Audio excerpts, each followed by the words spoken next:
Hi, welcome back to my channel Glam by Pranjali. Today we are going to make oats for weight gain, which is filled with protein. Firstly, boil 1 cup of milk. Boil it for 2 minutes.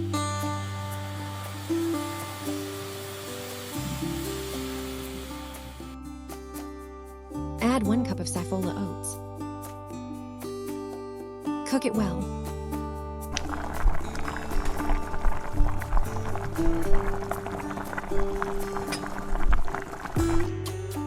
Then transfer it in a bowl.